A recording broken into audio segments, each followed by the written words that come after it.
Jami-Lee Ross. Mr. Speaker, it's an honour to stand to speak for the first time in this chamber in the New Zealand House of Representatives. Just over a month ago, I was elected as the Member of Parliament for the Botany electoral district. Botany is one of New Zealand's most diverse constituencies. It's also the newest electorate in New Zealand. Having lived locally for some years, I've seen much of the electorate grow from farmland to the tightly packed suburbs that it is today. A third of the Botany population is of Asian descent, and almost half of all residents were born overseas. The people of Botany were kind enough to put me here, and for however long they allow me to stay, and it is their decision ultimately, I'll be a staunch and loyal advocate for my community's best interests. I sincerely thank the people of Botany for putting their faith in me and electing me to the 49th Parliament. I also want to acknowledge the National Party and my campaign team for the support I was shown during the recent Botany by-election. It takes a dedicated, hard-working and passionate team of volunteers to make it all happen. I owe a great deal to many of the people sitting in the public gallery this afternoon for all the time and effort they put in on my behalf. I'm proud to be joining the National Party caucus at this time. I'm proud to be part of a fair-minded, focused and effective team that's working so hard to make New Zealand an even more vibrant, successful and great nation. I'm also proud of two very special ladies in my life who have always had my best interests at heart. Without my wife Lucy and my grandmother Sharon, I doubt I'd be standing here today. I didn't have an easy start to life. It's a common misconception that national MPs were all born with a silver spoon in their mouth. That certainly didn't occur in my case. My mother was young when she had me. My father was nothing more than a faceless name that never stepped up to life's responsibilities. Having just finished raising 3 girls on her own, my grandmother decided that it was her job to give her young grandson the best start to life that I could possibly ask for. She raised me in our small flat in South Auckland, where we lived from week to week as she looked after her own frail mother at the same time. My grandmother is the reason I didn't become a statistic. In the most public way I could possibly say this, thank you, Nana, for the love and support you showed me and for giving me everything I could have asked for. May every child born into difficult circumstances in this country be as lucky as I've been. 5 years ago, I met another incredible woman, a young archaeologist at the University of Auckland. Since we met, my wife Lucy has been my biggest supporter, my toughest critic, and my most solid anchor to the real world.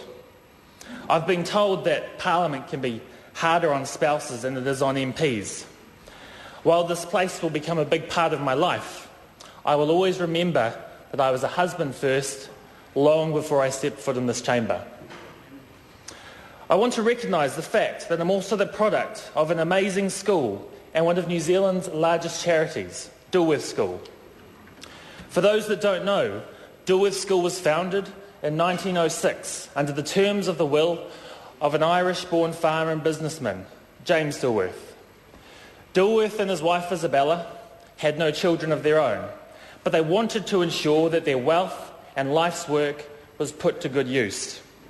James Dilworth was very specific about the concept that he wanted for the school, to provide an education for as many boys as possible from families in straitened circumstances to ensure that those boys became good and useful citizens. That basic concept hasn't changed in 100 years. I enter this house as the 4th Dilworth old boy, following in the footsteps of the Honourable Harry Lapwood, the Honourable Dr. Michael Bassett, who's here today, and the Right Honourable Mike Moore. I'm pleased to be able to even up the balance between Dilworth Labour MPs and Dilworth National MPs. I joined the National Party because we believe in giving New Zealanders the freedom to choose their own destiny and reap the rewards for doing so. We believe in one standard of citizenship and treating all New Zealanders equally, and that national and personal security must be protected for the benefit of the country as a whole.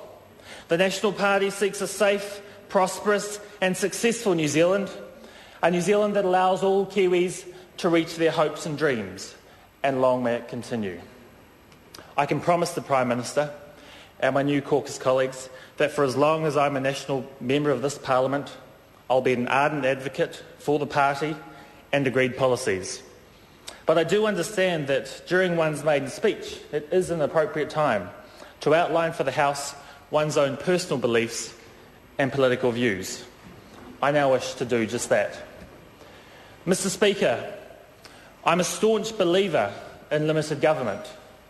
I believe government's intervention in the lives of New Zealanders must be minimal and only when necessary. I believe the state should provide help to those in need, but on the basis of need, not desire. I believe that government must protect the private and personal security of citizens from foreign or domestic attack. I believe the state should provide access to essential services like health and education when the private sector is unable to provide these services profitably. And above all else, we should instil in the nation a culture of personal responsibility and self-sufficiency. It's been my observation during my time as a city councillor that as politicians we have a natural tendency to want to legislate, a natural tendency to want to throw funding at an issue or to regulate, often in a way that limits the freedoms of everyday New Zealanders. I submit to this House that in making decisions, the principles of freedom and liberty must be overriding considerations in everything we do. In my view, one of the greatest observations of the 20th century came from Ronald Reagan during his first inaugural address. Speaking about the problems of decades of bloated bureaucracy, the problems of an overreaching state and the economic ills of a government that thought it could spend its way out of many of the problems it encountered, he commented that government is not the solution to the problem, government is the problem. As politicians, too often we jump to pass laws without first trusting New Zealanders to do the right thing. Too often we think we know best how New Zealanders should be spending their own money, when instead we need to realise that the collective intelligence of a nation far surpasses anything we as politicians can devise ourselves. Too often we seek to interfere in the private lives of individuals without first questioning whether we were ever asked to do so. Governments shouldn't be judged solely on how many laws they pass that, rightly or wrongly, increase the size of the state or further restrict our freedoms. Government should also be judged on how many unnecessary statutes and regulations they remove, further reducing restrictions and compliance regimes and ridding the country of the shackles of socialism that have been built up over many decades gone past. Socialism is a failed experiment. The socialist doctrine seeks to close the gap between rich and poor, a reasonable goal. But rather than doing so by incentivising wealth creation, socialism seeks to redistribute the limited resources of wealth creators by using the coercive power of the state. If tax and spend was all we had to do to achieve what we wanted, then every nation on earth would be a glowing utopia of human desire. Clearly that's not the case. If I may paraphrase Baroness Thatcher, the problem with this approach and the problem with socialism is that eventually you run out of other people's money to spend. The problem with trying to spend your way towards closing the gap between rich and poor is that eventually we all collectively become poorer. I have faith that this national-led government will continue to progress an agenda of reform that seeks to concentrate resources on core frontline services by reducing red tape and distancing ourselves from a time when social engineering was the predominant focus. Mr. Speaker, as a new Member of Parliament, I join the ranks of members, past and present, proud to call themselves Māori. But whilst I'm an individual of Māori descent, I do consider myself a New Zealander, first and foremost.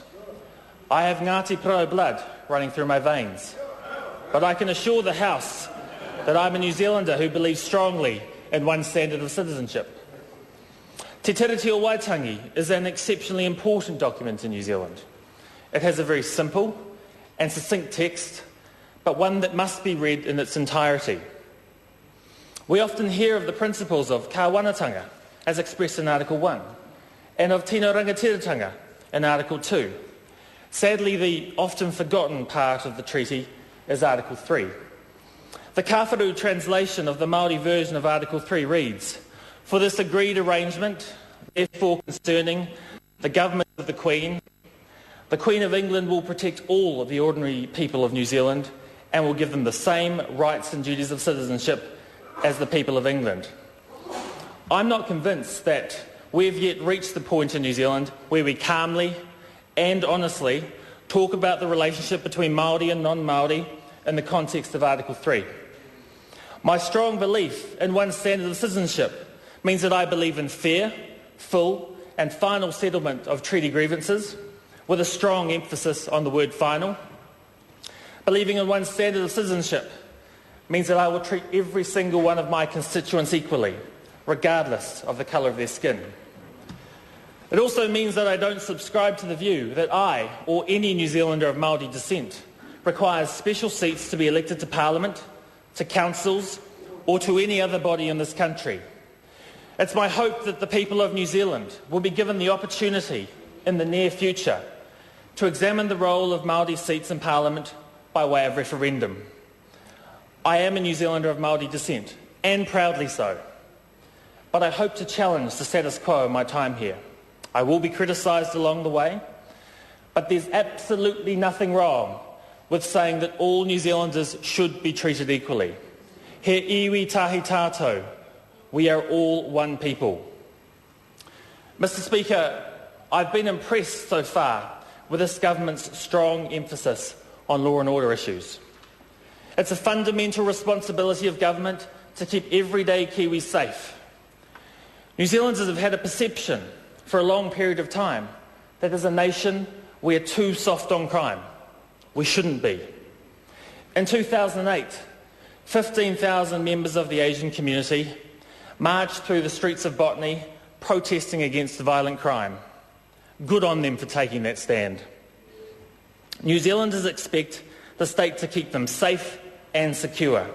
They also expect the state to take a hard line on those that infect our society with their lack of respect and disdain for the rights of their fellow citizens. We shouldn't be afraid to say that criminals are bad people. We shouldn't be afraid to say that the softly wrap them up in cotton wool approach to the past is ineffective.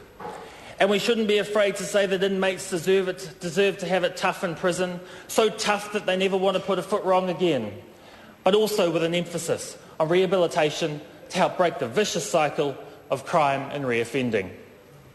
If the state fails to keep the citizens of a nation safe and secure, then the state has failed its citizens.